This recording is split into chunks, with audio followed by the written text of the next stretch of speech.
বাংলাদেশ থেকে বলছি। মাহমুদুল্লাহ পাক কালাম আমি এখানে শেয়ার করব যে আল্লাহ আমাকে যে দায়িত্ব দিয়েছেন সেই দায়িত্ব আমি সঠিকভাবে পূর্ণ করতে চাই। আর আজকে যেটা বিষয় শেয়ার করবো সেটা হচ্ছে সুখবর বা নাজাত। নাজাত কীভাবে আসে সেই বিষয়টা এখানে শেয়ার করতে চাই আমি।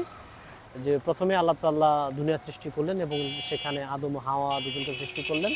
আদম এবং হাওয়াকে মাহমুদ আল্লাহ একটা শরীয়ত দিলেন যে তোমরা একটা গাছের ফল খাবে না, কিন্তু আদম এবং হাওয়া তারা আল্লাহর অবাধ্য হলেন এবং সেই গাছের ফল খেলেন, যার দরুন তাদেরকে এদন বাগান থেকে বের করে দিলেন এবং তাদের এই অবাধ্যতার দরুন পৃথিবীতে পাপ আসলো, আর এই পাপের দরুন পৃথিবীতে মৃত্যু আসলো।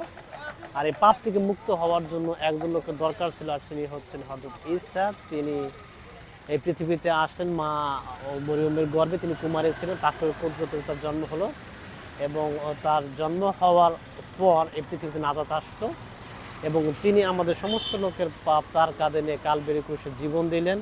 তাকে কবরস্থ করা হলো, তিনি 3 দিন কবর ছিলেন, কবর থেকে তিনি জীবিত হলেন, তার সাহাবীদের সঙ্গে দেখা দিলেন এবং তিনি আবার বেহেশতে চলে গেলেন। যে কেউ তাকে প্রভু বলে মুখে স্বীকার করে, ঈমান আনে যে তিনি নাজাত দাতা, তখন নাজাত পাবেন। প্রভু তুমি সাহায্য আশীর্বাদ রহমত করে হেফাজত করো, তোমার কালাম মানুষের কাছে বলতে সাহায্য দাও এবং তোমার ইচ্ছে সব কিছু হোক। প্রভু যিশু তোমার মনে যাচ্ছে, দয়া করে কবুল করো, আমেন।